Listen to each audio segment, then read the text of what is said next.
call the April 26th meeting of the Des Moines City Council to order. And Dan, would you lead us in the pledge, please? I pledge allegiance to the flag of the United States of America and to the republic for which it stands, one nation, under God, indivisible, with liberty and justice for all.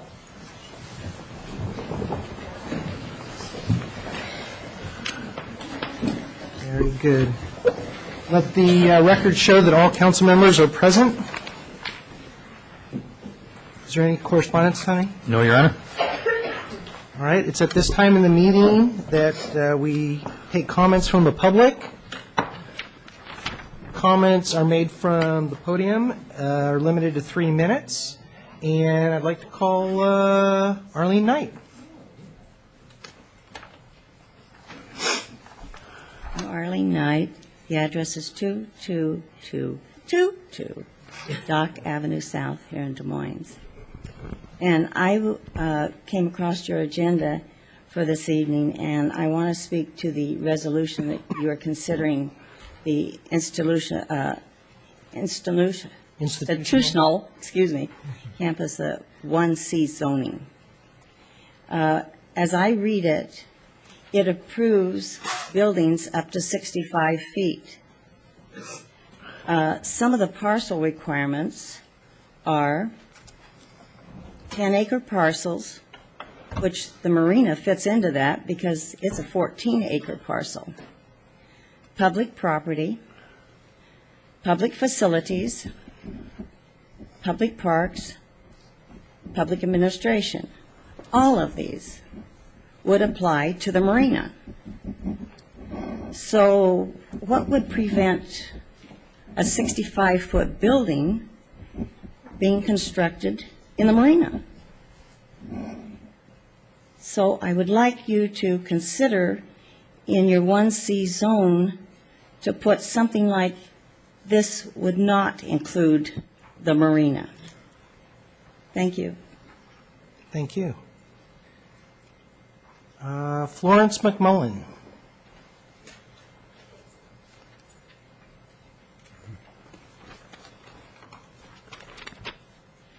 Hello, I'm Florence McMullen from Huntington Park, 1018 South 246th Place. And I want to make a few comments about Des Moines Beach Park and the marina. None like yours, though.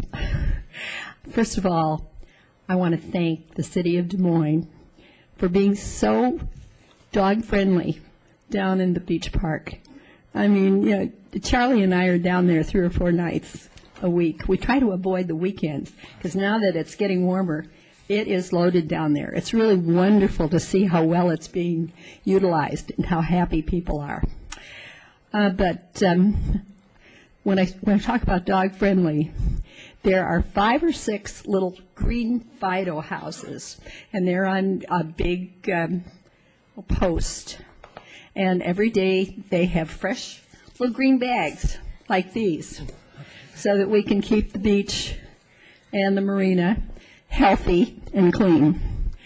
However, since we socialize a good deal with the other dog owners and their dogs, we know that there are people down there that own dogs that will not pick up after them. And we think that you need to level another fine. I'd rather see them off leashes than have their business where it's little kids can be running around having a wonderful time in the sunshine and step into this. I just can't understand why they ignore all the wonderful, facilities that you have arranged for us. And I mean, there are the waste paper receptacles all the way through the beach and the marina. So I don't even have to carry these home in my pocket the way I do at Huntington Park when I take Charlie on the trails. So thank you.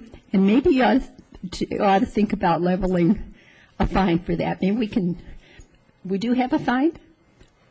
Yes, I don't know exactly how much it is. Maybe the assistant city attorney could tell me, but it is a violation of the city code not to pick up after your dog. And he tells me it's at least $50, but my guess is probably a little more than that.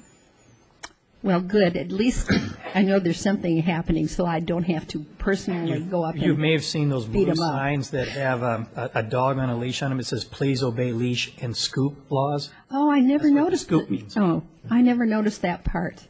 I'm always busy bending down. And thank you very much for that, Flora. Okay. Thank you. Thank you for your kind comments and for bringing in an empty green bag. Board and committee reports. Carmen.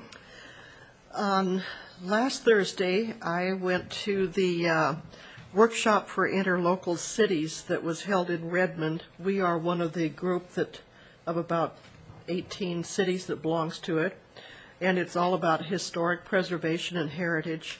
Flo Lentz was there, and Brandy Link representing For Culture, and Julie Kohler intended to be there for King County Historic Preservation. She was ill, so her architectural sidekick, Todd Scott, gave that talk. And then Chris Moon spoke on behalf of the Washington Trust for Historic Preservation. And they had handout sheets that gave us all the details of the grant programs that are available, and then spoke to us about each one in terms of good things to think about in how you apply so that you have a good chance of getting a grant for your specific project, and the dates that you had to have them in by, and the pool of money that was available, how to have your application get you as close to the top as possible, because it's rare to be able to fund everything that people apply for. And those organizations have helped Des Moines a great deal with beach park and field house things that we have done. They were very, very helpful. There's a lot of networking with the other cities during the lunch hour, and then afterwards there was a tour of a couple of brand new buildings in the area that is adjacent to their old town.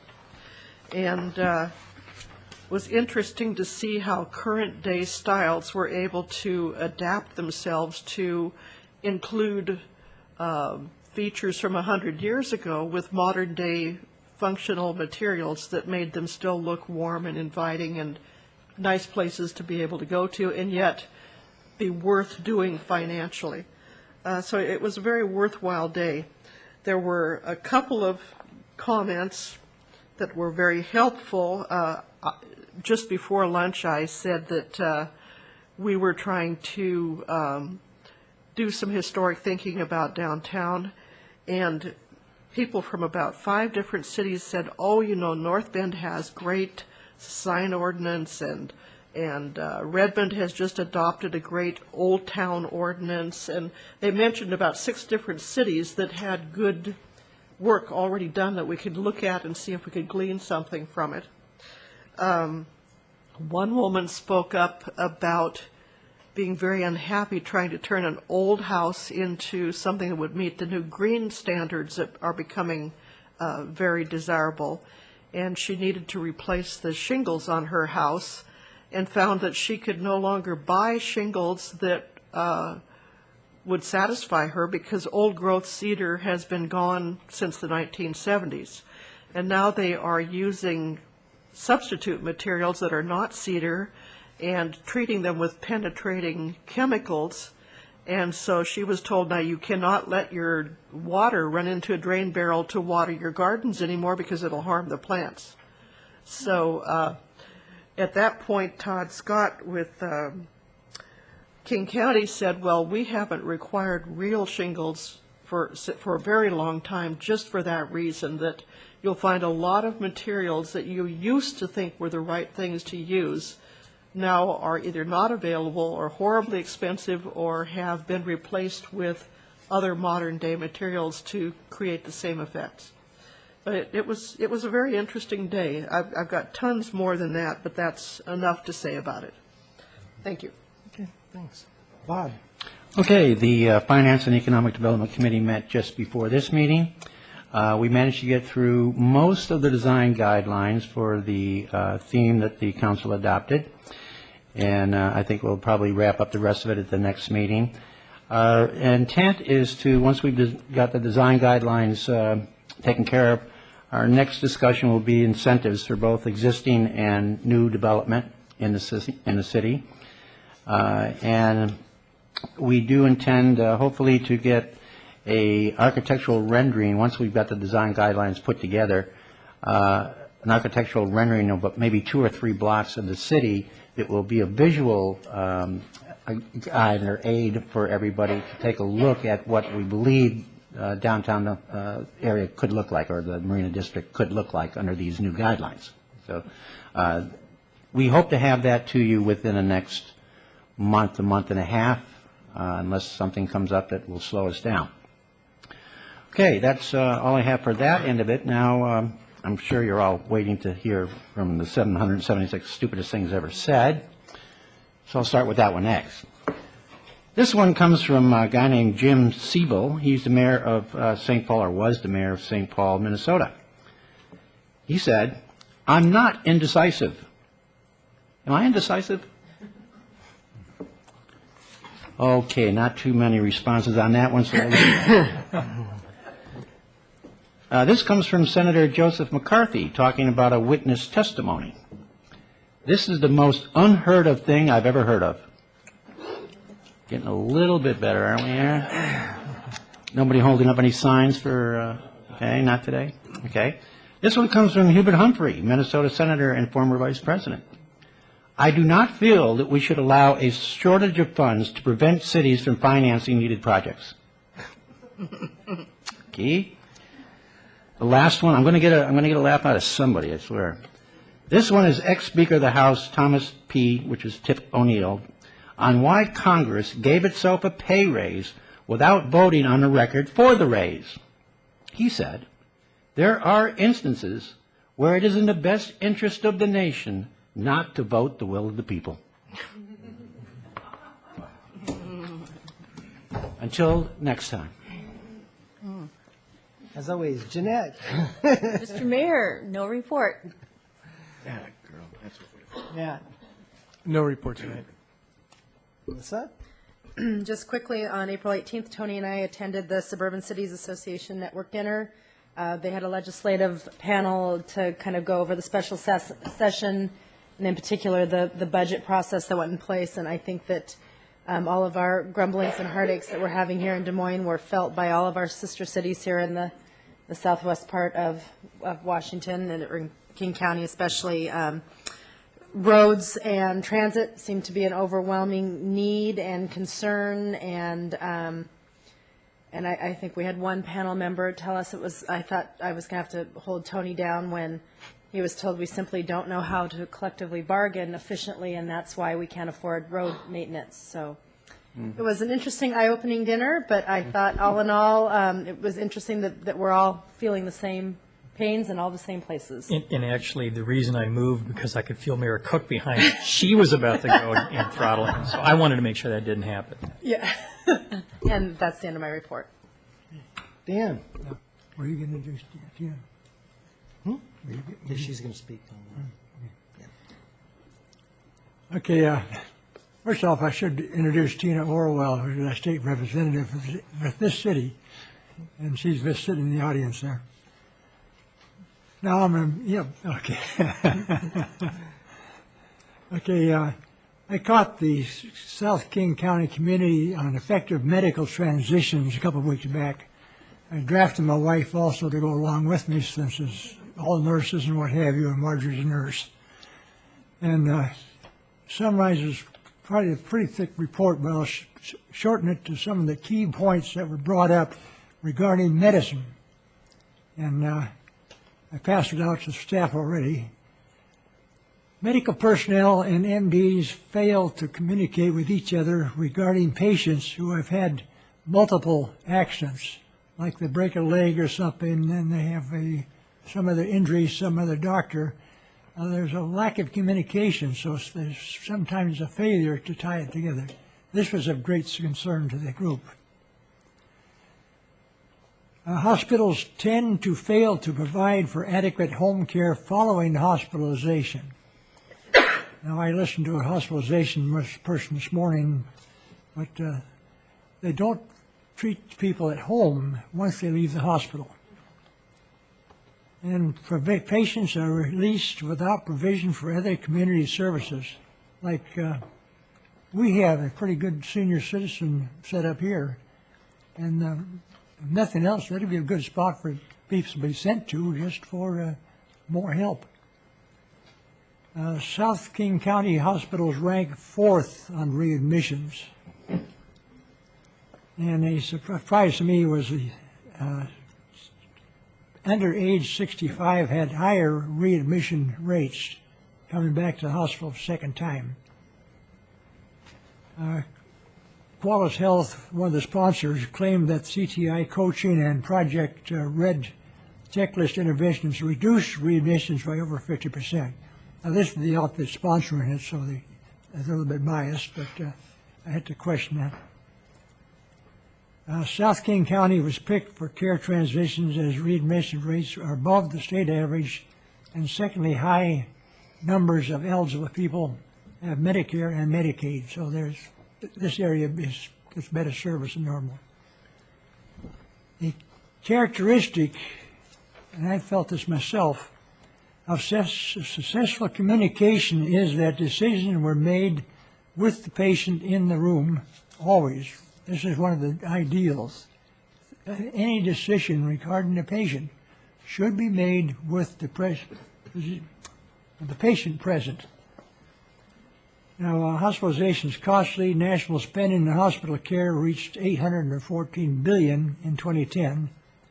Yet many hospitalizations, especially readmissions of recently discharged patients, are entirely preventable. They don't happen. And that's my report. Okay, thank you. It's been a busy couple weeks. Back on April 13th, I attended the Southwest King County Chamber of Commerce lunch and gave a report on what's happening in Des Moines, as did the mayors of Burien, Sea-Tac, and Tukwila. And it was a packed lunch, about 150 attendees, a number of people who belong to the Southwest King County Chamber from Des Moines, so it was very impressive actually to see the number of people there.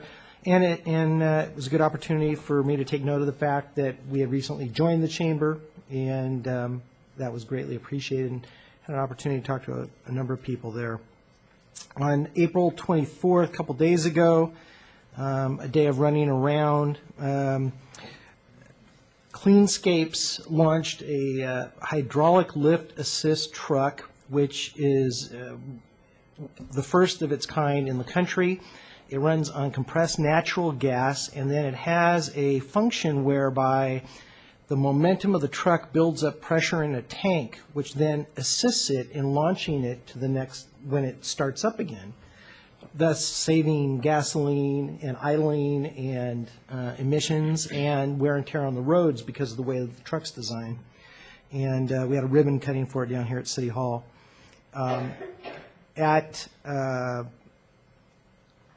Later that morning, I spoke to a Political Science 101 class up at Highline Community College, which was interesting, talking to some of our residents and some of our non-residents about local government and about the city of Des Moines. I met with President Birmingham from Highline Community College. We talked about a number of different issues related to the city. I reminded him about a council meeting, I believe, on June 28th. Hope to have them, some representatives from Central Washington University, and then Heritage College from Yakima also has a presence on the Highline campus, and I extended that to them as well when I was on campus. There's a number of different issues of concern to Highline, a lot of opportunities there, and I think there's an opportunity for us to discuss and partner on those. Later that day, I met with Sheriff Strand, who was appointed by the King County Council to replace Sheriff Rahr. Talked about a number of different opportunities with the county and some flexibility that didn't previously exist in terms of being able to provide various support services and other things that might be done either individually to a city or on a regional basis. So we talked about some opportunities there, and he's more than happy to come and present and talk at our Public Safety and Transportation Committee if you'd like to have that happen, Matt. And I think our next meeting on that is on May 17th, so conceivably we could hold it then. But anyhow, that's up to you. And then for the, I don't know how many time, Evening Magazine came down and asked, wanted to take a look at the marina and landmark on the Sound. But what they really, their first and foremost thing that they wanted to do was to know how you pronounce the name of the town. Every year. So with a little bit of research, thanks to Bob Scheckler and the city manager and the 100 Years of the Waterland Community, we explained the proper pronunciation of the city of Des Moines. And immediately after having answered that question and then a couple follow-up questions to make sure that we were correct, a couple of our residents walked up and they asked them how they pronounce it, and one said Des Moines and the other one said Des Moines. So we have a little bit of education to go on that. But it was a good opportunity for them to have a little fun in terms of how we pronounce the town and find out a little bit about what's happening here in Des Moines. And it's supposed to run, I'm not sure when, but May 8th. Okay. Today, I attended a Human Services Advisory Committee meeting. In fact, one of the committee members presumptively is on our consent agenda for tonight, John Carroll. But the others are really up to speed and serve in a liaison capacity with some of the agencies that we fund through our grants. And they do a lot of work in terms of evaluating the applications for grants for the following year, as well as monitoring what happens with the funds, which Sue Patton then reports to Tony and shows up in our monthly report. In fact, you'll see, I think there's statistics in there for the report that Tony just issued that was in our boxes this week. And then the last thing I want to mention today, every year the Washington State Department of Labor and Industries, and actually it was started by organized labor a number of years ago, April 28th is designated as Worker Memorial Day. And on the last Thursday of April each year, the Department of Labor and Industries holds a service, a service, I guess, for lack of a better term, inviting family members, coworkers, and others to hear the names of their loved ones read to the sound of a bell rung by the Tumwater Fire Department. And it's a very moving experience. As it turns out, the first time I did it, I was standing in for the president of the association I run 10 years ago, and in the laundry list of names that I had to read off was our own officer, Steve Underwood. And there's an opportunity for those of us from labor and from the business community to basically speak to the families there and to be able to communicate our thoughts. The important thing is there were 69 people who lost their lives on the job or as a result of occupational exposures during the course of their working life, asbestosis, that kind of thing. And what's really important to remember is that people shouldn't have to go to work and lose their life. And so what I want to impress on everyone is this: whether you're working for the city of Des Moines, whether you're in your own jobs, be safe. Be conscious about everything that's around you. Wear your safety equipment when you're given safety equipment. About, I think, 7 of the 69 people who were killed in traffic accidents. And it's important that you concentrate on driving. Don't be texting. Don't be on the phone. Watch out for the people around you. You may be perfectly safe, but the idiots driving around you may not be. And I guess I just want to impress, particularly on city employees, but to everybody, please be cautious. Last year, around the country, 4,300 people lost their lives on the job. 4,300 people. and again, 69 in Washington State. So I just want to encourage everybody to be safe, be thoughtful, and think about their fellow workers and watch out for them. So with that, Mr. Mayor, yeah. I'm sorry, I have a report. While you were talking, it reminded me, I did attend the display of the new garbage truck that was here, I think it was Tuesday, and there were several representatives from Cleanscape here, and one of them was a lead driver, and he was telling me about the truck, which of course I understood every word, but anyway. Give you a ride? No. But he also, as a side, was telling me about a bicycle recycling program that they've done in other cities where old junker bicycles, they collect them and then they use the rubber, goes to a tire company and they reuse the rubber, and the inner tubes are redone and used, and artists get the chains and some other stuff sometimes, and then they refurbish the bikes, some of them, and send them to like Haiti or somewhere like that. So sounded interesting. That is interesting. Thank Yeah. you.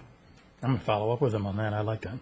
The Kiwanis Club in Des Moines used to do a bicycle recycling, well, actually fixing up program and giving them to some of the underprivileged kids in town. So it's a very cool program.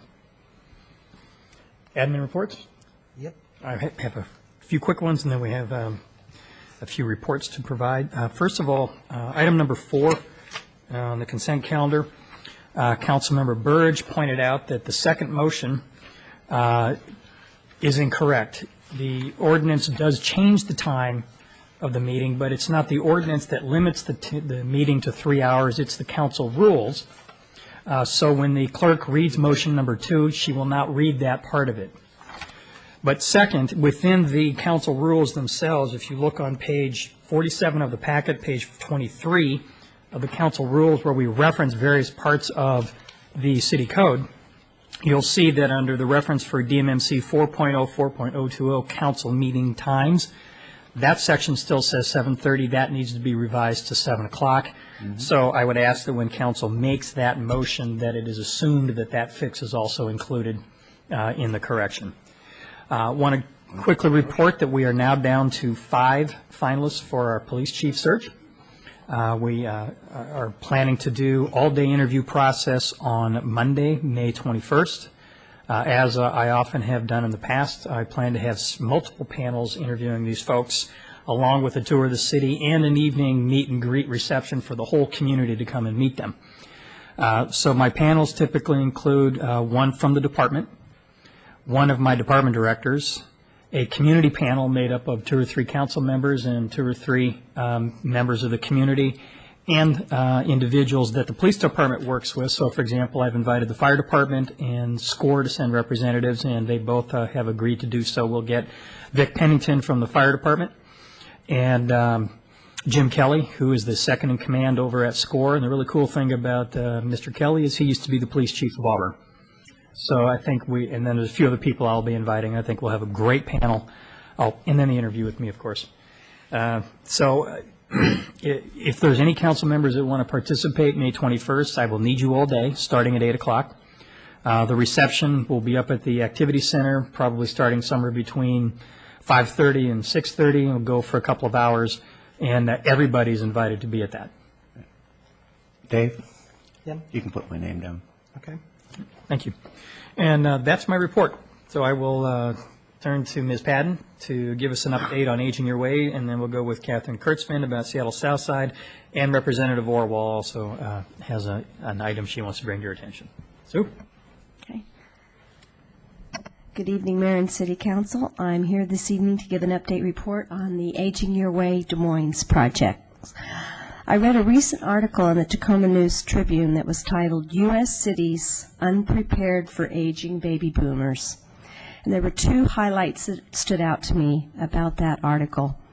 One was the National Association of Area Agencies on Aging conducted a survey in 2007 and reported that less than half of the cities that they surveyed were preparing to deal with the needs of older adults. The second highlight of the article was a quote from Henry Cisneros, who I knew when I was in Texas, but is the executive director of the Los Angeles City View, stated that cities that address aging issues now can reap the benefits that reach beyond the bubble bubble, by creating neighborhoods appeal to the young and the old. So I would like to congratulate all of you because Des Moines is ahead of the game. You're planning now for our aging community, working with our citizens and our nonprofit agencies. So congratulations for having the vision to plan for our boomers and our aging in place now. This is just a quick progress report on our citizen leadership projects. There were 6 of them that were selected by our citizens at the summit we had in November 30th up at the Activity Center. The first project was, the committee was interested in, was the crosswalk safety in downtown Des Moines. Oh, I said Des Moines. The Senior Services Advisory Committee believes that this is a very important project, and they are planning on participating with the city staff on this project.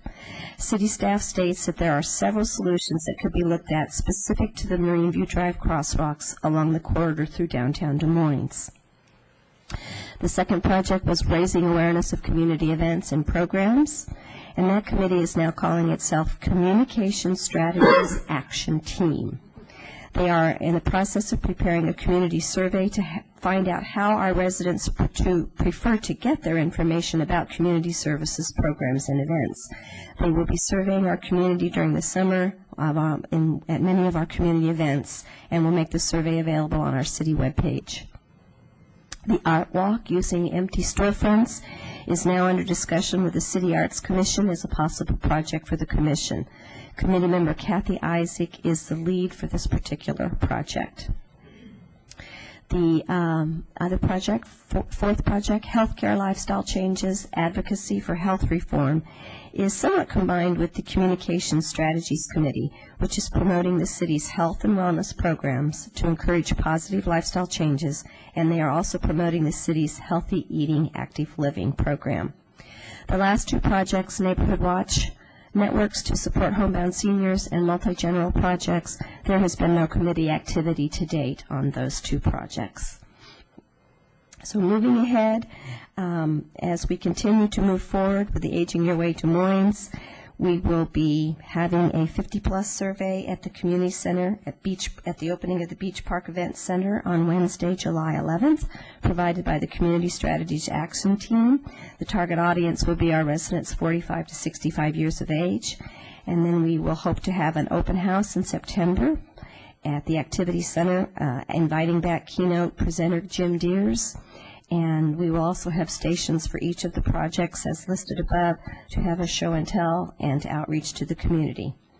So again, I want to thank the council and congratulate each of you for having the vision to lead the way in Aging Your Way Des Moines. Thank you. Thank you. Thank you. The next administration report is from Seattle Southside, and a report from Catherine Kurtzman.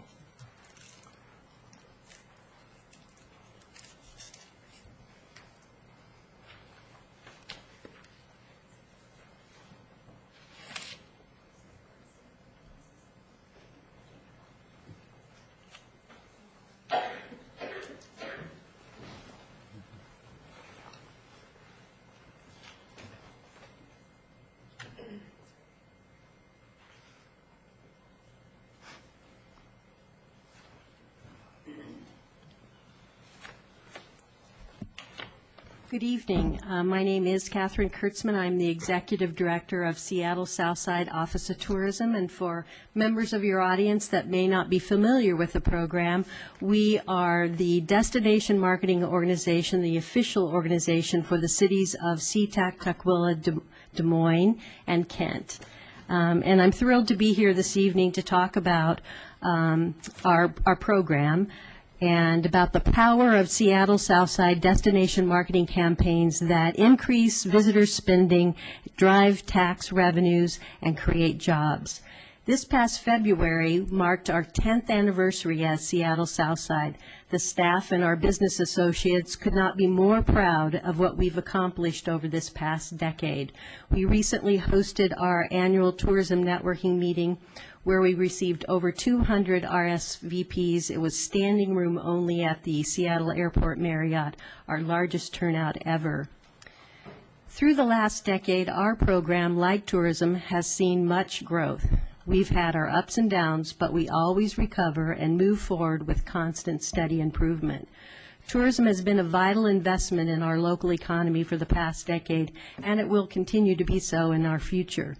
Visitor spending in Seattle Southside supports our community and helps us reinvest those dollars into becoming an even more desirable destination and an even greater place to live, work, and play.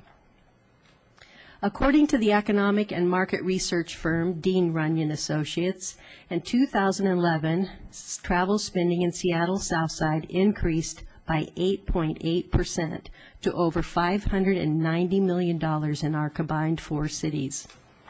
That increase in travel spending generated $57 million in local and state tax revenue, an increase of 7.4%. Employment also saw a slight increase of 1.5%. Employment typically lags spending and business receipts following a recession as employers improve their balance sheets and increase the hours of existing employees before adding new workers. Here is a look at the breakdown of lodging sales and travel spending within Seattle Southside. Although Sea-Tac has 60% of all lodging sales, Tukwila, Des Moines, and Kent have greater share of visitor-related sales in food service, entertainment, and retail. That is why promoting travel as a region is mutually beneficial. When visitors travel to Seattle Southside, almost 3/4 of them stay in our hotels. This is considerably more than compared to King County and Washington State. These overnight visitors contribute over 95% of the visitor spend in our region. The total annual spending estimates for overnight visitors is over $500 million, while day trippers spend about $26 million, or 4.5% of that total annual spending estimate. The full Dean Runyon report is available on our website, seattlesouthside.com, and it's also in the council packets provided this evening. The increase in visitor spend can also be seen in our Smith Travel Research reports. As you can see, we're positive across the board with hotel occupancy nearly back to the highs of 2008. Average daily rate is also increasing, but at a much slower pace. The steepest portion of the demand recovery is behind us. Now the focus on room rate will become increasingly more important to hotel operators. Smith Travel Research forecast hotel occupancy will be flat in 2012, but the average daily rate will increase by about 4.5% in our region. The first quarter of 2012, it is not flat. We're actually up 4%, so that's good news. The average daily rate has only recovered at about 1.5%, but this is not unusual for the first quarter of the year. The good news is we're entering the high season, and it looks like the government per diem rate will increase for King County, so that's going to definitely have an impact on our average daily rates for our hotels. The Visitor Center continues to see growth in walk-ins from the airport, light rail, nearby hotels, and travelers along I-5, and the soon-to-open car rental facility at the airport. Compared to the last full year in our former location in Tukwila, walk-ins increased an awe-inspiring 95% in our new Sea-Tac office. The rewrapped Southside Express Shuttle, which is funded by the City of Sea-Tac and takes visitors or hotel guests from the Sea-Tac hotels to Westfield South Center for shopping, dining, and entertainment, has seen significant increases to over 18% by simply revising the schedule and adding additional stops. The Visitor Center internship program has grown considerably. In 2011, we enjoyed working with 5 talented college students who helped us with visitor inquiries, special marketing projects, research, translation services, and website updates. We look forward to working with many more bright college students to help them develop and achieve their career goals. Our advertising strategies have proven successful, as demonstrated by our website results.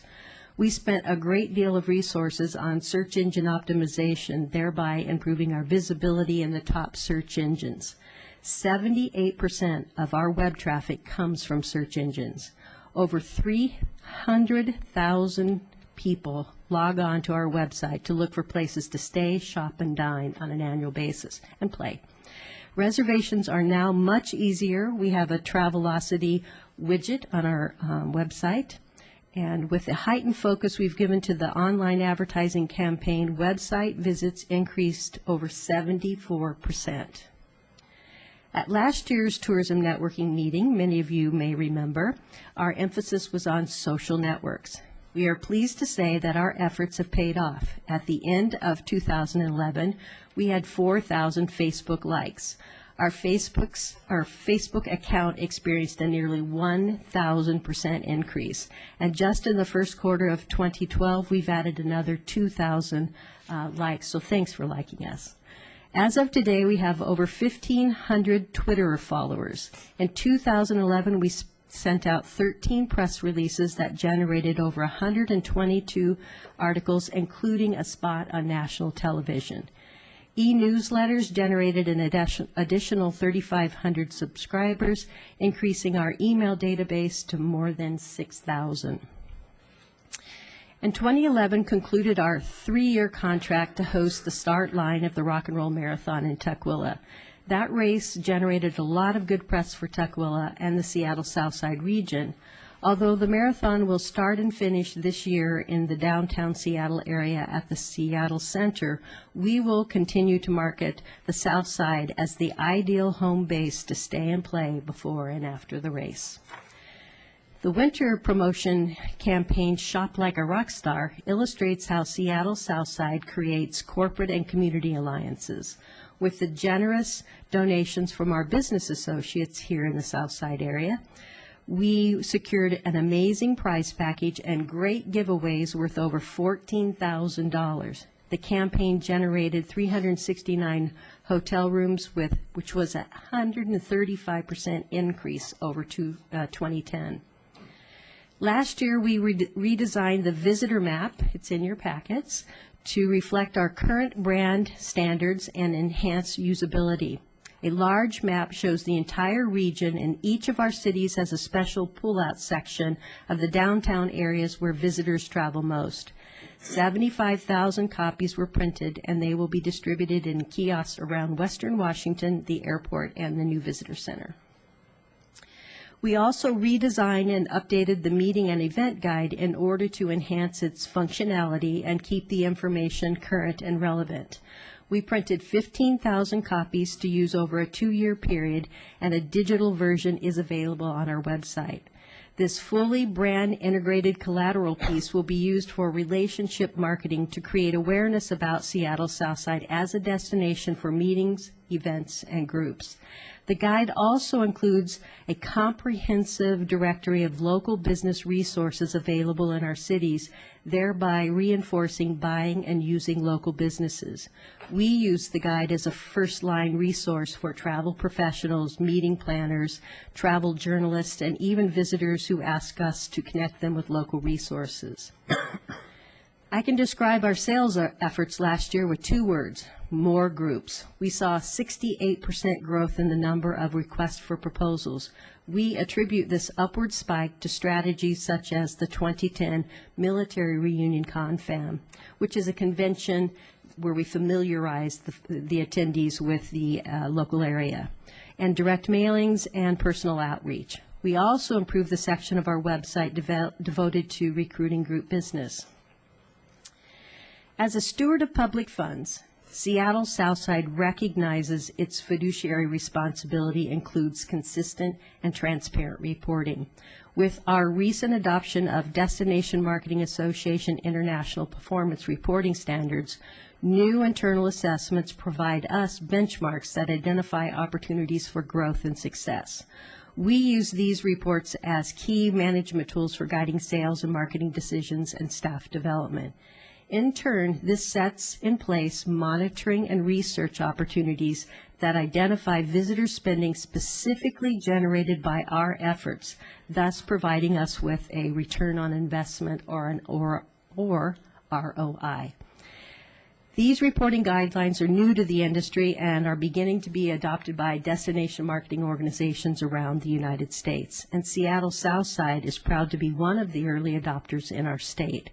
As you can see, Seattle Southside generated over $12 million in visitor spending with our direct marketing and sales tactics. These are the ones that we've specifically touched ourselves with the staff. What this doesn't reflect is how many other visitors were influenced to make their own travel plans using Seattle Southside's website or marketing materials. I think a conversion study is in our very near future to figure out how many additional people we've influenced. Looking forward, whether it's a meeting, sporting event, or a tourist, the primary goal of our marketing efforts is to establish and build relationships with those audiences and convert them into actual visitors. We'll do that by building on the foundation of marketing strategies that we've constructed over this past decade. We'll work to convert those 6,000 Facebook likes, 300,000 website visitors, 6,000 subscribers to our e-newsletters, and 30,000 requesters of visitor information, walk-ins to the visitor center, callers, and meetings and groups that visit us into actual visitors to Seattle Southside. And you can see that great ROI. For every $1 we spend, we generate $8.65. That's just amazing. Looking further into our destination's future, a new opportunity to expand tourism and travel promotion to Seattle Southside is being explored by our hoteliers. The creation of a Seattle Southside tourism promotion area, which could generate new opportunities to bring even more travelers to Seattle Southside. Now, you may be asking, what is a tourism promotion area? A tourism promotion area is an initiative that has to be initiated by our local hoteliers, and they would then self-assess a surcharge of up to $2 per room night. It's not a tax, it's a self-assessment.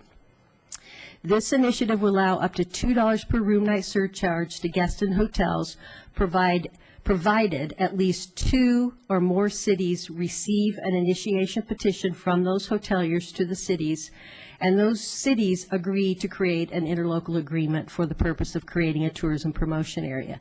Our hoteliers are looking at petitioning the city of Des Moines, Tukwila, and Sea-Tac to create this tourism promotion area. So those hotels that have properties of 40 to 60 would be charged nothing. Those hotels that have 61 or more hotel rooms would charge their guests $2 per room night, which could generate an additional $2.5 million per the RCW is dedicated for tourism promotion. The RCW is 35.101. What is the purpose? The purpose is to really market to those people outside of a 60-mile radius that might most likely stay in our hotels and increase visitor spending in our communities. In order for Seattle Southside, as the gateway to our state, to be competitive with downtown Seattle, whom just implemented this program, and to be competitive with Pierce County, who also just implemented this program, Snohomish County, Clark County, Yakima, Spokane, there's about 10 of these and the larger destination marketing organizations, and particularly because we no longer have a state tourism program anymore, we really need to look at what we can do to shore up, because we need to remain competitive, not only with the other destinations in Washington, but the other 13 western states. Do the hoteliers support this? Yes. They'd like to know that generally you are in support of this as well. There's a lot of work that needs to happen over the summer and into the fall in order to implement this. But in your packets, you have a document which is an overview of the tourism promotion area and the formation of a Seattle Southside Tourism Development Authority. We are a program of about $1.2 million. The hoteliers are willing to assess themselves about $2.5 million. But they also want to have some oversight of those additional new funds. So they'd like to create a public development authority, much like SCORE, Valleycom, and For Culture for King County. And then that board would be composed of the ratepayers.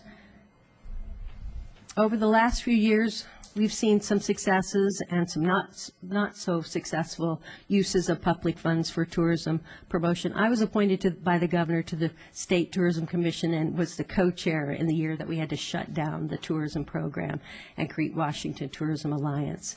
So that was a sad time in our industry. We also had some shortfalls at the state level where the legislature, Representative Orwell knows this well, we had to transfer funds from the Washington State Convention Center to help shore up the shortfalls for the general fund in the state. So the hoteliers here locally want to make sure that they have some oversight and autonomy over these new tourism promotion funds that could become available through this tourism promotion area. So I'm here tonight to ask you not to implement it or vote on it tonight, but to just generally say, yes, Des Moines is interested in pursuing this and open to the idea so that we can publicly say Des Moines is on board to go through this process.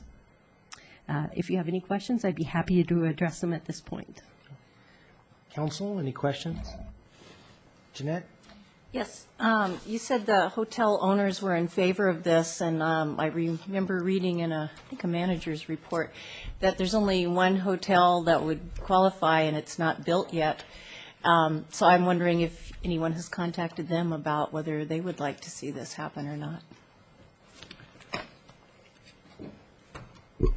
Not that I'm aware of. No, we haven't contacted the developers of the Artemis Hotel, but we certainly can.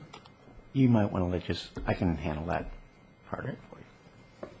The hoteliers, you can become a part of the TPA with the motel hotels that you have in place now, and they would fall in that 40 to 60 category with a zero charge. We did present this to the Lodging Tax Advisory Committee, and there was general consensus to support this. They would. But committee of what is that? Lodging Tax Advisory Committee for the city. Oh, okay, yes. And because they'll benefit from this immediately, and then the Artemis would fold into that because they'd fall in the 61 or more rooms when it was built. 8 out of 9 hotels in Tukwila have already agreed, and about 60% are on board for the city of Sea-Tac. Sea-Tac has agreed to sponsor the Public Development Authority to make this happen. You also see in your packet the revenue flows, a chart that shows how we're currently structured. We are City of Tukwila employees, but are farmed out through the interlocal agreement to create this for-city tourism promotion program. But under the Public Development Authority, we would be employed by the Public Development Authority. And the hoteliers want to make sure that the lodging tax remains in place, and these would be new additional revenues to keep us competitive in the marketplace. Jeanette? Isn't the Rock and Roll Marathon in downtown Seattle, how did we get involved in that with the South End cities? I serve on the Seattle Sports Commission Executive Board, and we negotiated a contract to have the start line in Tukwila, and it finished in downtown Seattle. We had that contract for 3 years. This year they want to start and end at the Seattle Center, so we're not a start line city this year. The first one started in Tukwila, and every year now they start in Seattle. So that's Any other questions? Okay, very good. Well, thank you.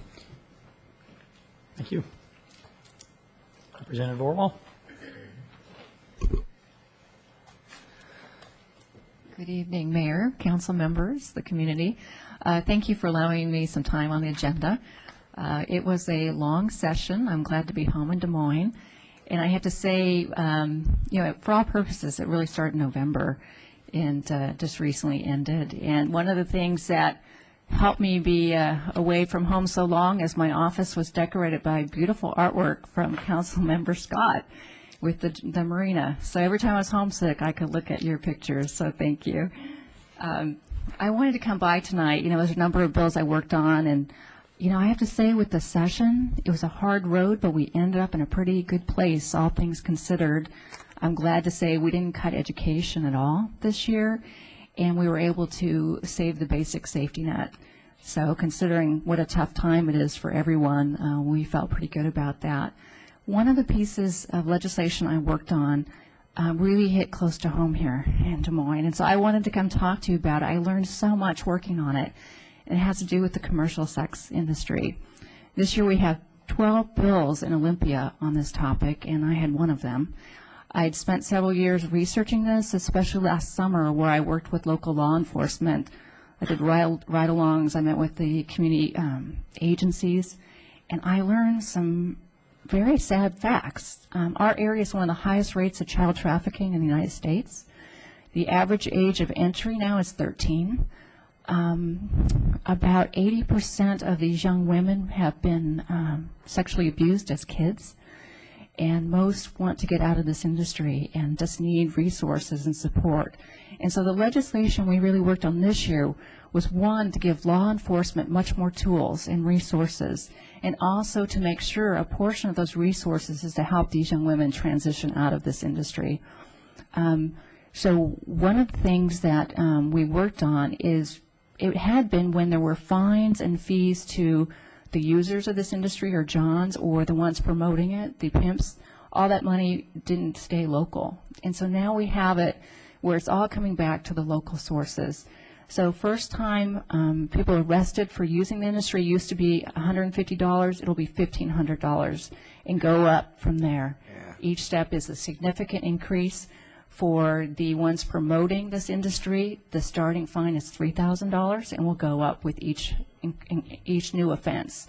So this is going to give local jurisdictions a lot more money to use. And what we've asked them to use it for is, one, to do more stings. We've also asked them to do diversion, which includes a John School, which they have in Tacoma and other areas. And it's highly effective to show new users why this is so dangerous to themselves, to their family, and to these young women.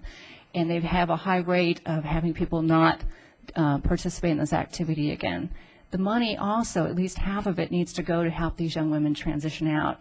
One of the programs that was started, which is right on the edge of Des Moines and Sea-Tac, is Genesis Project. It's the first one in the United States as a drop-in center to help these young women transition out. And they're going to be using this fund to make it a 24/7 program. So I think there's all kind of opportunities with the John School and these resources really for our cities of Des Moines and Sea-Tac and Kent to really partner up on some of these new strategies. And again, I'm really pleased because I think you'll have new resources to really be able to take this on. The recruitment is from our local schools. There was an incident not far from my house in Zenith of 2 young women from Mount Rainier. So it's very close to home, and I'm just very passionate about it because I can't drive down Pacific Highway without thinking about it. After going on all those things, it's at Highland Community College, it's in our community, and I just think and I hope that this strategy is really going to make a difference. And so I don't know if you have questions or, yes. Yeah, thanks for bringing it up, Tina. As you know, we've had discussions on this before, and you know how strongly I feel about it. Even after 5 minutes, my anger level gets really high, and I have to calm myself down because I don't like the type of abuse that's associated with it. However, as I recall in our conversation, weren't we looking at a potential site up on 99 that would work as I think it may have been a transitional area? What's this? Has anything come about on that? It's the Genesis project, and they end up getting, it's really close to 216th, but I think it's just over into the Sea-Tac area. The property was originally going to be in Des Moines, but they had something happen where they couldn't secure it. So it's right on the edge between Sea-Tac and Des Moines. Okay. And it's opened up. It's run by volunteers at this point, but they help with the new resources to fully staff it. Well, now that you're back from the session, and I can imagine you're glad to be back from that session, I'd like to link up with you again and see if there's anything that we can do to put more emphasis on this. Okay? Anything we can do to help. Okay? Well, I appreciate it, and I just want to say that I appreciate it. I've talked to many of you, and I appreciate all your support. And I think teaming up with our schools and law enforcement, I think we can really turn this around. So thank you. Any other questions? Okay, thanks. Okay, with that, the consent agenda.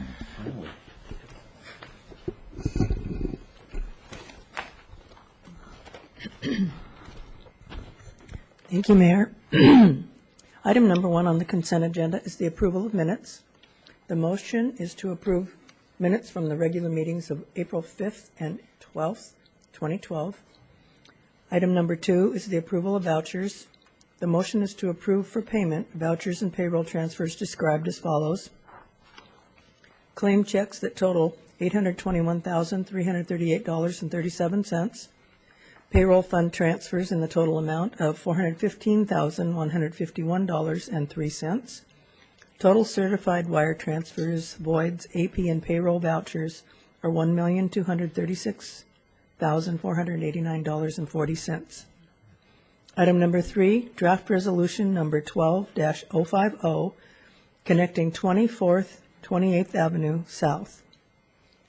The motion is to approve draft resolution 12-050, affirming a partnership with the City of Sea-Tac regarding completion of 28th, 24th Avenue South corridor improvements, and further to authorize the mayor to sign the resolution substantially in the form as submitted on behalf of the City of Des Moines. Item number 4, amendments to City Council Rules, Procedure Draft Ordinance number 12-030, and Draft Resolution number 12-029. Motion 1 is to adopt Draft Resolution number 12-029 substantially in the form as attached, amending the City Council Rules of Procedure, including the correction of scrivener and typographical errors within the January 2011 rules, and the friendly amendments made on April 5th, 2012, on second reading. Motion 2 is to pass ordinance number 12-030, amending Des Moines Municipal Code 404020 by changing the City Council meeting time from 7:30 p.m. to 7 o'clock p.m. Item number 5, Stephen J. Underwood Field Maintenance Needs Tractor Replacement. Motion 1 is to approve the trade-in purchase of a lighter weight tractor for the Planning, Building, and Public Works Department's use in order to facilitate necessary maintenance on the Stephen J. Underwood fields at a new cost to the city of $5,858.21, plus Washington State sales tax of $555.96, for a total of $6,408.17. Motion 2 is to amend the 2012 adopted budget for the Equipment Rental Replacement Fund by authorizing up to $6,500 from the Parks Equipment Replacement Reserves to complete funding for the purchase of the Kubota tractor, and to include this amendment in the next available budget amendment ordinance. Item number 6, mayoral appointment to the Human Services Advisory Committee. The motion is to confirm mayoral appointment of John Carroll to a 2-year term on the Human Services Advisory Committee, effective immediately and expiring on December 31st, 2013. And that, Your Honor, concludes the consent agenda. Is there a motion to approve the consent agenda? I move to adopt the consent agenda with the amendments from 7:30 to 7, as mentioned earlier. Second? Second. Motion made by Councilmember Byrd, seconded by Councilmember Scheckler. All those in favor, raise your hand and say aye. Aye. Aye. Motion passes. At this time, we will take 15 minutes for an executive session to discuss real estate matters per RCW 42.30.110 sub 1 sub B.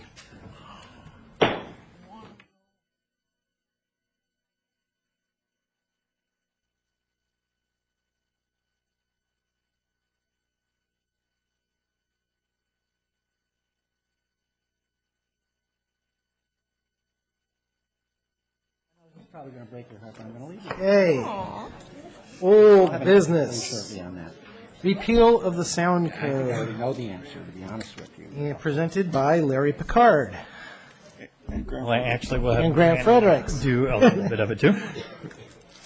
Your Honor, members of the council, Grant Fredericks and my colleague Larry Picard, our city building official.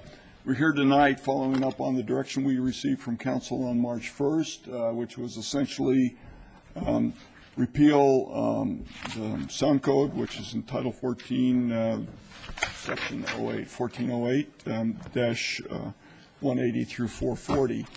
We have been working, and Larry's been working on a kind of what we refer to as a one-pager that will provide kind of consumer information on people who may want to build or remodel in this particular area, so we can properly advise them as to the impacts of aircraft noise and some of the techniques that we have found through our experience over many years that will provide better noise protection control for their individual properties.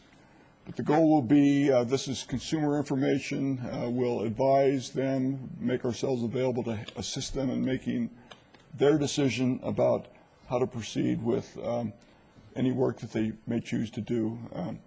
We're hoping that they'll follow kind of our rules with regard to permitting, allow us to help inspect the work that goes on to make sure it's done appropriately, make sure that if they replace windows, we can help them make sure that they're done in a way that will not keep water out of their home and prevent rot and mildew and other things that we've seen from kind of faulty installation. But ultimately, it will be their decision to make, provided it complies in every other way with our building code under Title 14. So we've included in your package a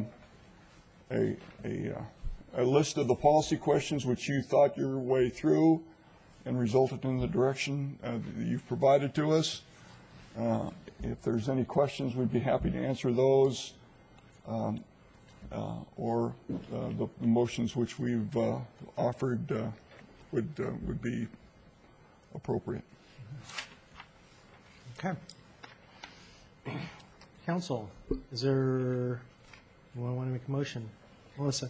I move to suspend Rule 26A in order to enact draft ordinance number 12-057 on first reading. Second. Motion made by Councilmember Musser, seconded by Mayor Pro Tem Pina. All those in favor, suspending Council Rule 26A, raise your hand and say aye. Aye. Passes unanimously. I move to enact draft ordinance number 12-057, repealing the city's building sound code, DMMC 14.08.180 through DMMC 14.08.440. Second. Motion made by Councilmember Musser, seconded by Mayor Pro Tem Pina. Is that funny? Oh, Jeanette raised her hand and started before I had a chance to call on her, but that's all right. Let us say both motions were definitely supported by Councilmember Burge. There you go. Discussion. No? Well, Go ahead. Carmen. I guess I just have one question. Is there going to be a way for a potential buyer of a house to find out, if they want to, what insulation standards apply to that property? Well, anybody, and we have folks, prospective purchasers that stop by all the time looking for information about their prospective purchase, and we share with them everything we know about the property. We certainly can advise them as to what has been permitted on that property, what we recommend they look for if they do home inspections. We will show them the maps, the most current map that the airport folks have developed. It shows where the noise contour intervals are, show them where their property is in relation to those intervals, explain what our code used to be and what it required, what they might want to look for as they do a more detailed kind of due diligence analysis before they complete their purchase. So you will have a record then if something was done to a house under the new standards, which differ from the standards that were in place beforehand? I would say, Councilmember Scott, yes, provided they come in and permit that work. All requests for permits, we still come up, we can tell them whether the port provided it, the contractor that did that work. And so the answer would be yes, provided they come in and permit, so we have a record of it. Okay. The reason I'm asking is because when I was in real estate, I was confident that within the port area, specific amounts of insulation had been done, the port package. And a lot of realtors may or may not have any idea that we've reduced the requirements and might continue to think that anything that was within those boundaries met those old standards. And rather than have a buyer get incorrect information and think they're getting something that they're not getting, it's important. I would say this, increasingly more, certainly over the last few months, more and more realtors come into the office and customers and ask about that home they're going to purchase. And we readily offer all information as available. And I want to say these days, it is every day, it is at least one, certainly these last few weeks, it's springtime, it's busy, that they come in and ask, and we absolutely share our information with those persons. Thank you. Jeanette and then Matt. Your Honor, if I could just add a footnote to that. We also, the port also maintains a record of every package, every port financed thing that they've done. So we'll also be able to connect them with the port's database, and they can look to see what, in fact, the port has paid for by way of upgrades. I'd like to encourage passage of this ordinance. I think it will help people who are going to try to remodel to be able to do so in these hard economic times. And the noise level has gone down on the airplanes, and the requirements from the state building codes have gone up. And so I think it will be beneficial to the people of this city to have these extra, very expensive requirements removed. Matt? One of the things I just wanted to check on real quick, especially, you know, you can have a solid core door made to fit a variety of sizes pretty easily.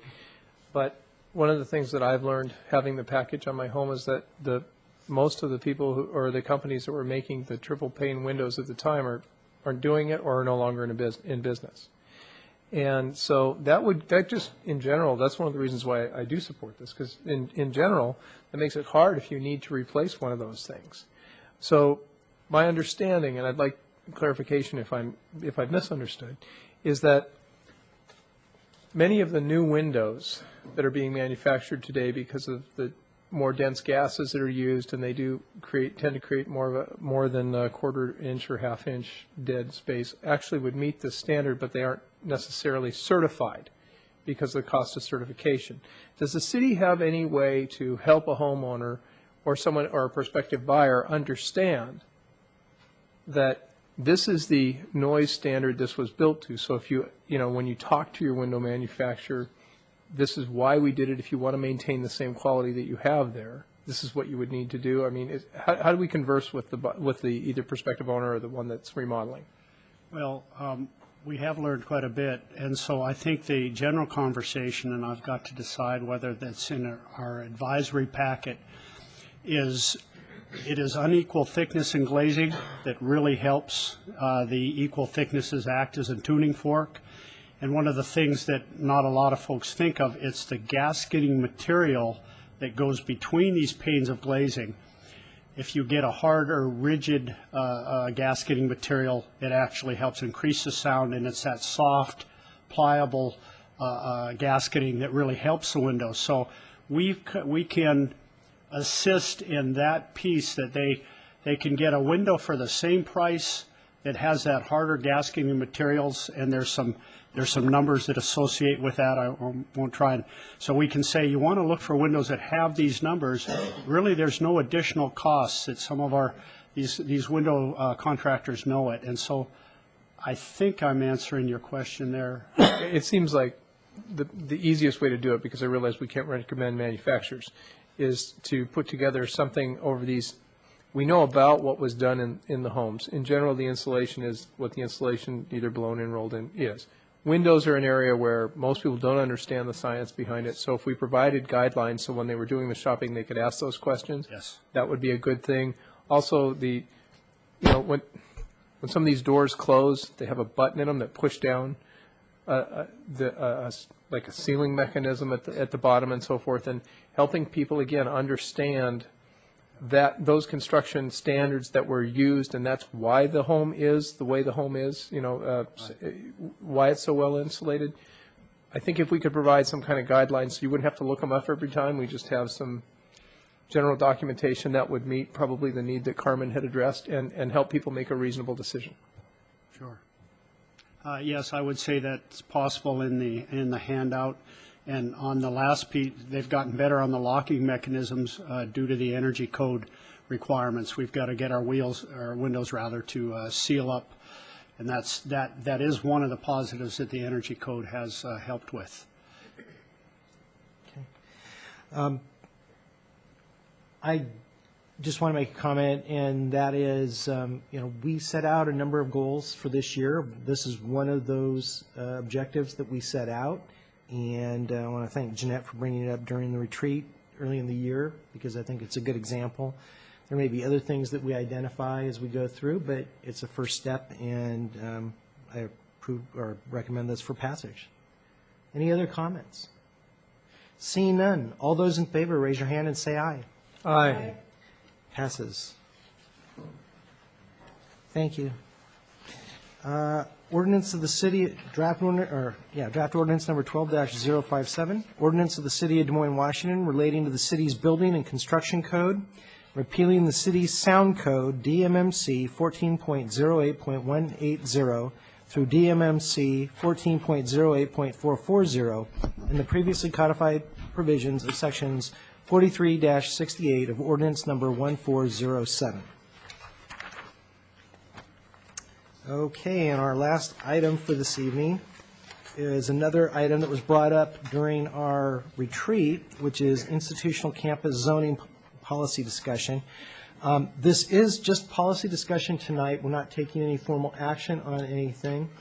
One of the concerns that was brought up this evening, I just want to address, in the conversation with staff, the discussion about what constituted what should be included as an institution for purposes of consideration.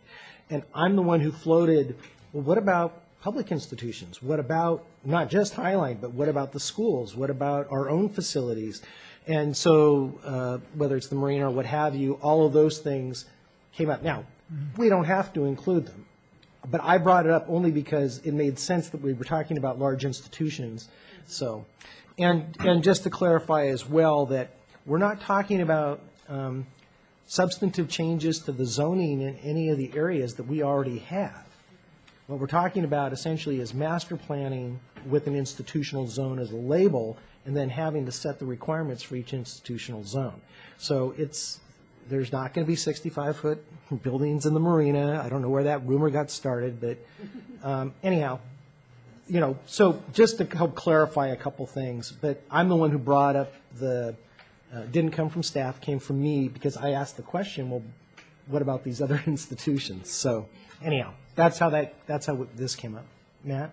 Well, and as a point of clarification, I believe the Shoreline Management Act, and I might be wrong on this, but my memory says that the Shoreline Management Act said that we couldn't have buildings of, I don't remember if it's 30 or 35 feet within a certain distance of the shoreline. Isn't that correct? That is correct. In the Shoreline Master Program, you can only go 35 feet within the shoreline jurisdiction, which covers 99 to 95% of the marina floor. So I think it's important that we say it here now, and for anybody who's watching, that based on that, it couldn't happen. That alone. That alone. There's a number of other reasons. There's other reasons, but just for that reason at a minimum. That's correct. Do you want the presentation before comments, or? Yes, I was just clarifying something that was brought up earlier, and I don't know where that came from, but anyhow, just so you understand where that came from. So Okay, go ahead, Jason. Good evening, Mayor and members of the council. Jason Sullivan, Senior Planner for the City of Des Moines. Tonight is a kind of a policy discussion on the institutional zoning creation of that zone. This is actually a three-step process. We've done some of the preliminary work. We have met with the Finance and Economic Development Committee, who gave a kind of a recommendation to go forward, and also the Planning Agency. We're now moving into kind of the next phase of that, which actually involves kind of three main steps. The first step, which is before the council tonight, is to set a public hearing date to consider the actual text code amendments. So that's kind of step one, to set the public hearing date. Two, we would hold a public hearing on the text code amendments. And the text code amendments would simply add a chapter to the zoning code which lays out the zoning requirements for an institutional campus zone. It doesn't actually change the zone on any property in the city of Des Moines. So after pass of the ordinance, kind of the next day, the only thing that's changed is we have it in the zoning code, but all the properties still remain zoned what they are the day before. The third step is actually a multiple year, multiple step phase in which we would actually rezone individual properties or groups of properties. And when we do that, we have to provide notice to everybody within 300 feet. We have to hold a public hearing. It has to go to the planning agency. There's a SEPA review. And so you have all those steps repeated for each property that the council selects to be rezoned. In order to be rezoned, you would have to be consistent with our comp plan, which means you'd have to be designated as a public facility or a retirement facility. That's how we're laying this out. So that's kind of the process. It's not a short process nor an overnight process, and there's going to be multiple opportunities to talk about specific properties as we go through this, and also kind of the larger concepts. Tonight we're really just beginning with the larger concepts. So if you want to turn to page 85 of your council packet, that's where we lay out kind of the 6 large policy questions that we considered as we began to draft this ordinance. These are the same policy questions that were presented to both the committee and the planning agency. And the first is there was an understanding that all institutional uses, which are uses that serve large regional clientele, which would be the retirement facilities, all of the city facilities, the SCORE facility, Highline College, and the elementary schools and the high schools in the city. Currently, they're zoned everything from neighborhood commercial to RM 900 to RSE to RS 7200. They're in about 6 different zoning classifications, which makes it very hard to regulate them on a consistent basis. And what we found is by separating it out like that, it's very hard to provide consistent, equitable standards across the board. Now, we would require a master plan for each of the projects if they're over 10 acres. So small sites like the Des Moines Police Station, if it was zoned institutional campus, would not require a master plan because of its small size, but the 10-acre or larger campuses, SCORE, Highline Community College, Judson Park, Wesley Gardens, Landmark on the Sound, those would all require a master plan to be approved to ensure that we're addressing the cumulative impacts of the project. Because what happened... You're talking about if they're going to build something new. That is correct. We wouldn't have a retroactive requirement for a master plan. This is when they want to come forward with a project. And what we've learned is, like, Highline Community College has a master plan for the next 20 years. And Project A of that master plan may have a small impact, and Project B may have a small impact. But when you look at the projects A and B, you have a much larger impact. So by looking at a master plan, we can look at the cumulative impacts on the community and not just the impacts of a small project, which is what really drives these large institutional campuses. Third, in order to kind of to be more efficient with this, one thing we did talk to both the planning agency and the Finance and Economic Development Committee was to have that the planning agency or the hearing examiner to look at the master plans and approve them based on the criteria set by council. So as part of the zone, the council establishes very specific criteria that the master plans must meet. The hearing examiner, which is an independent third party, is typically a law firm, looks to make sure that we've met that criteria. So that would be in a later ordinance due to the one limitation on one rule, when we bring the land use review procedures forward later this year, we would make that change. Initially, master plans would still come to campus, still come to the city council until we made that change later. And then there was a lot of discussion on height. And what initially we did was we said 65 feet for all institutional campus zones. And we actually went back and changed that. And if you go to pages 95 and 96 of your packet, what you'll see is we created kind of a multiple level of building heights based on area and based on use. So, for example, if your acreage is greater than 10 acres and you're providing residential structures only, then you can go to 65 feet. Otherwise, you would be limited to 45 feet. So even if you, for example, in this case, taking the marina, for example, which was brought up, one, you couldn't go to 65 feet unless you're doing residential. The Shoreline Master Program prohibits residential only development in the marina, so you couldn't go to 65 feet. The next is you have to look at the permitted uses. And if you look at permitted uses in the front of the institutional campus zone, hotels, restaurants, offices for commercial offices aren't permitted uses. So if you place the institutional campus zone on the marina, the only thing you could do there is government offices. So you couldn't do boat repair, you couldn't do hotels, you couldn't do anything that the advisory committee is looking at because it wouldn't be permitted. This would allow for Highline Community College to get to 65 feet only for dormitories if they would like, but all their other buildings would be limited to 45 feet, which is consistent with their current adopted master plan. For sites that are less than 10 acres, you'd be limited at 45 and 35.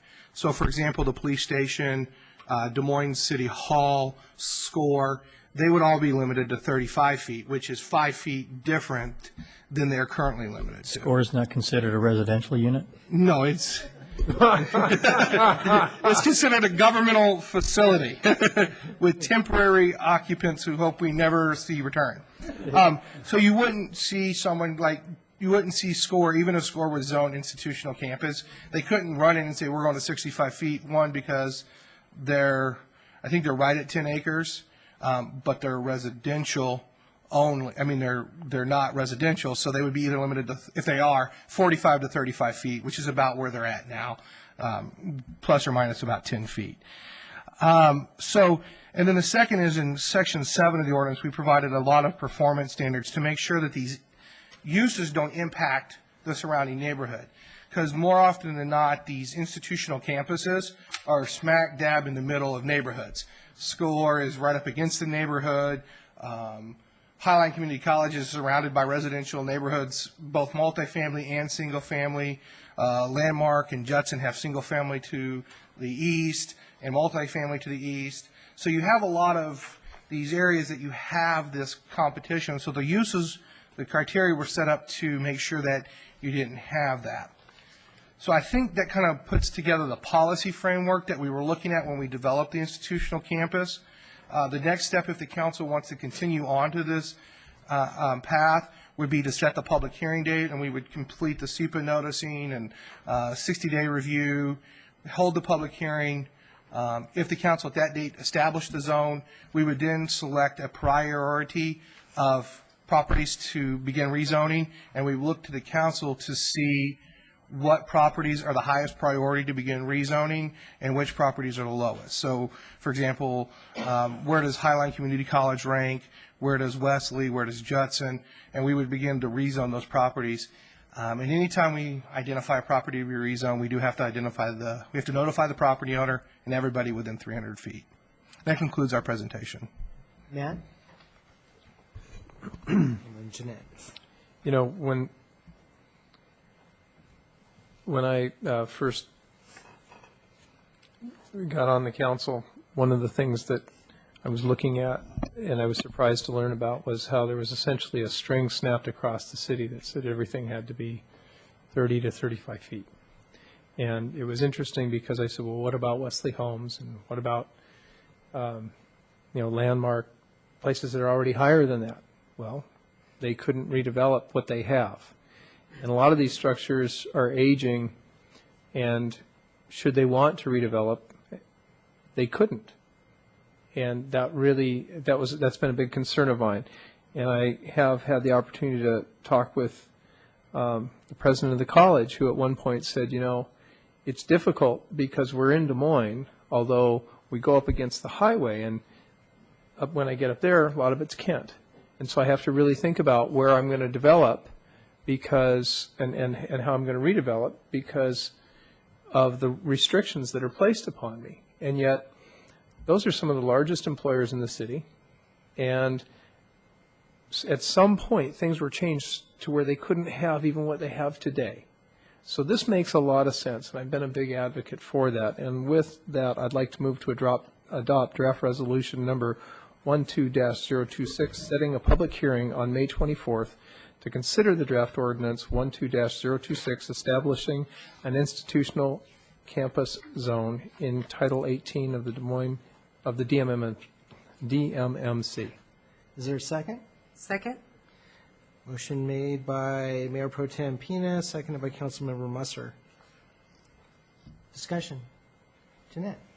Yes, I noticed that the planning agency made some changes to the proposal that the staff had originally, and one of them was to require the development standards that they recently said we should have in a business park zone, which I don't think we've adopted yet. And I don't think that institutions like Highline College and the retirement homes need to be screened from the public as much as a business park. So I think we need to look at those more closely and not just take those up. Jason? The landscaping requirements, which are on page 97 of the council packet, simply reference the current landscaping standards of the municipal code that are for public uses. So the screening requirements wouldn't change from what they're currently required to provide to what they would be required to provide under the institutional campus zone. What the planning agency, some of the standards they adopted was like the exterior lighting standards to make sure that we weren't getting a lot of light bleed over from these properties into single family neighborhoods because these uses do have tendency to have a lot of lights. And we don't want to basically create kind of light pollution in our residential neighborhoods. So we did adopt a lot of the same exterior lighting standards based on, making sure there's enough foot candles for safe pedestrian access at doors, making sure that there's not a lot of illumination at property lines, and making sure that they comply with Zone 2, which is pretty much any commercial industrial grouping. So that was kind of the standards that the planning agency moved over. A lot of the landscaping standards kind of remained the same. But the landscaping for the business park, they're suggesting that we change. I went to the planning commission meeting, and that's what they were doing. Yeah, they're with the business park zone, which we haven't brought forward. We really beefed up the screening requirements for the industrial zone, but we did not bring those over into this. We brought some of the lighting requirements, some of the trash compacting requirements, those types of requirements. But the landscaping requirements, that's why I'm saying if you look at parent D where it says landscaping, it just says you have to comply with 1841. And none of the amendments that the planning agency looked at amended 1841. So they just have to comply with the screening standards that they have now. No new screening standards. So I just wanted to clarify that there was some brought over, but it wasn't really the landscaping. It was more lighting, noise, trash compacting, those types of similarities between the two zones. Any other comments or questions? Yes. Jeanette? Also, another thing that the planning agency did was to take out the, let's see, what is it called here? On page 103 of our packet, it said they took out other institutional uses. in A and B and only let them do existing. So I think it's too restrictive in that I think institutional uses is a little bit vague, but I think it's fairly clear. And I think what we wanted to do, one reason why we were making this zone type is so that the institutions could do what they needed to do. And I'm not even sure if a dorm fits in with if you take out another institutional uses, because it's not really for education. So I would think that we would want to put that back in, other institutional uses. Motion or an amendment in there? Well, If that's the consensus of the council, we'll add it back in. The reason that we had included other is if you look at the permitted uses, buried in those NISCS codes is a lot of uses that wouldn't necessarily just get listed here. So that's why we said other. But what really drives it is the permitted uses. So we did have other in there before, and if that's the consensus of the council, we'll gladly add it back. okay, so that I understand correctly, they took out the phrase "other institutional uses." Yeah, if you look at the purpose section, Right. which is on page 90, Right. we had said, like subpoint A, we said to provide zoning districts for governmental facility, colleges, university, educational facilities, convalescent retirement homes, and other institutional uses. Mainly referring to that we didn't think that list was encompassing of the permitted uses that's on, in section 2. And, I don't think we should amend it at this time, and I'll tell you why. I think we need to think through, because other institutions, it's a very broad label, and there may be something that falls under the context of institutional that we don't think really should be in there. Well, Your Honor, Section 1, where A and B talk about the purpose of the zone, but the real controlling part of that is Section 2, permitted uses. I hear what you're saying. My opinion is adding in and other institutional uses is neither here nor there, because what really controls is Section 2, permitted uses. Permitted uses. So it needs, I think they took it out of there also. It also used to say other institutional uses, didn't it? Because it doesn't have anything that where a dorm would fit in there. A dorm actually would fall under educational facilities. It's a part and parcel of a college Educational campus. services? Yeah, if you look at the NICS code, that's kind of the next step. So I think when we bring this back, we'll show you everything that's in 61. We'll show you everything that's in 623, everything in 92, and everything in 22. So you can kind of see the uses that we're talking about, because they're pages upon pages upon pages. So if you look at educational services, it's everything from private technical colleges to four-year institutions, which have kitchen facilities and dormitories and all those things that you would normally find on a college campus. So educational services is a very broad category. Would this apply then, for example, to like Evergreen Lutheran? It could if the city wanted to put that zoning designation on them. I just noticed, just for when you do it again, it goes A, B, C, C. Oh. Oh, yes, right. D. Sorry about that. Yeah. So I think the answer to your question, Your Honor, is it could apply to Evergreen Lutheran if council zones their piece of property institutional campus. I see. Okay. Because even if once the council establishes this, So it's selective on which we include within the institutional. Correct. Okay. Well, and just because educational facilities are allowed in institutional campus, they're also allowed in single family, which is what Evergreen Lutheran is. Gotcha. So you can have various uses that are allowed in various zones. and so say we pass this hypothetically May 24th, and there we have this new zone. May 25th, every property is still zoned what they are today, and the council has to look at each property individually. Okay, what I wanted to know was whether the net that we're casting is broad enough to pick up all these others, whether we choose to exercise it for any particular property owner or not. If you're talking about schools in the city, yes, you are casting that net for every potential school in the city. Okay. Whether it's on 10 acres or whether it's on Public, half an acre. public or private? Absolutely. Okay. You're also casting a net to pick up all public parks, utility facilities, the Midway substation up there. The where we got was we didn't have a really good way of regulating public facilities. Well, that's why I begged the question, which is it too broad a net?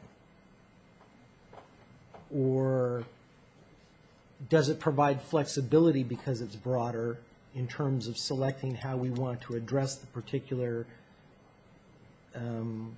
properties that would fall within, whether we choose to adopt an institutional? I think that's a really good policy question for council to give some thought on, and what will help you with that is if we gave you more information about what these NICS codes really mean.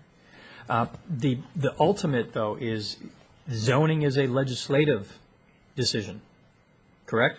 No, I think since they would be site specifics, they would all be quasi-judicial. Okay.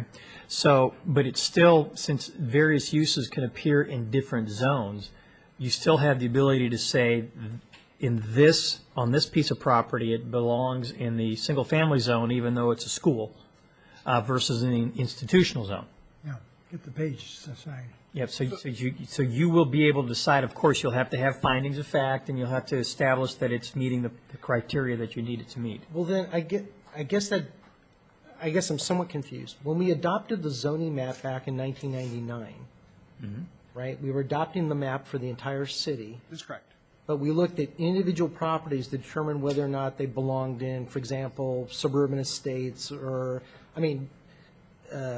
the right-of-way for 509 is suburban estates, the park is suburban estates. Right. Actual suburban estates or suburban estates. I guess that's kind of are we helping to clarify anything, or are we initially with some of these other, well, go ahead. Initially, the way this has been structured is you would be tying to the RF designation in our comp plan and the PF designation. Currently, those are two designations that are in our comp plan that don't have a corresponding zoning classification.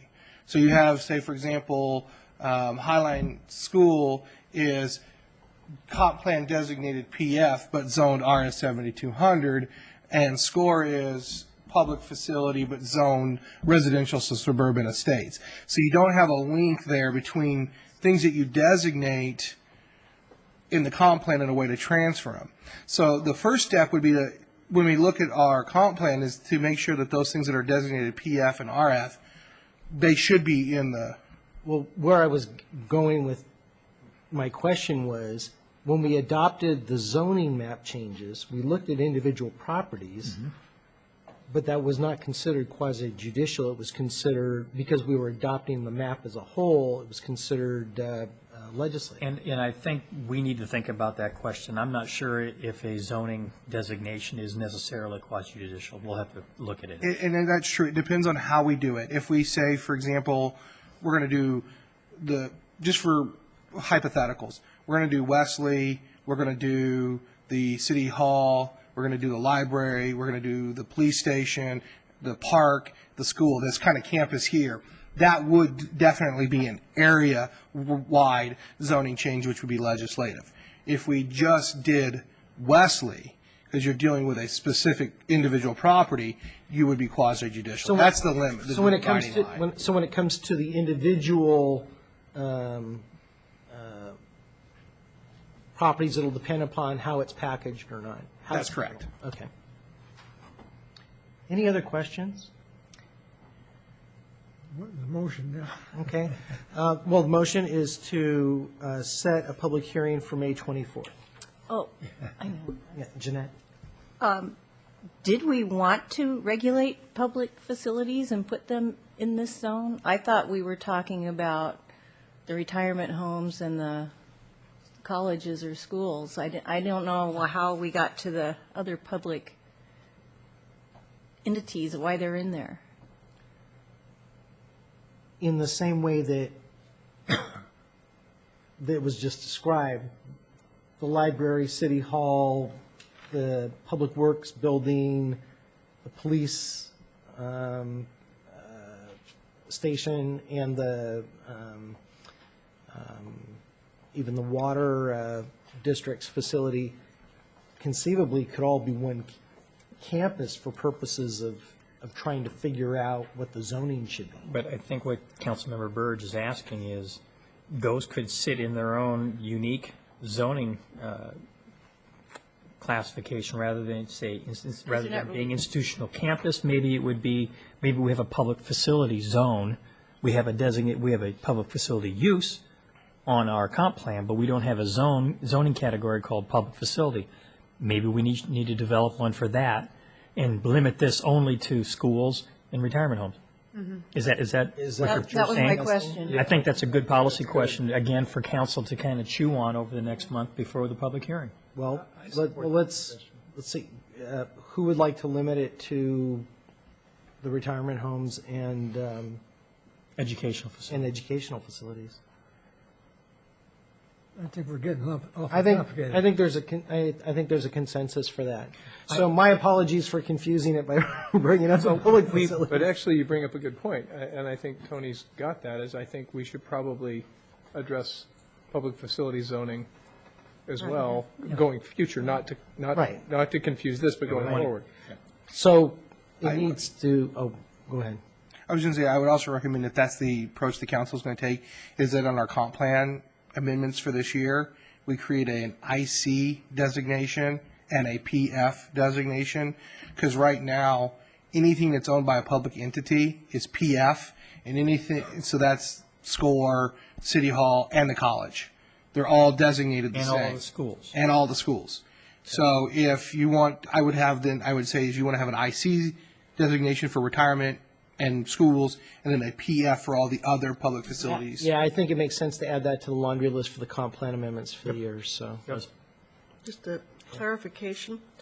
Under public facilities, are we talking primarily about the facilities the city owns, or are we talking about water districts and sewer districts? Both.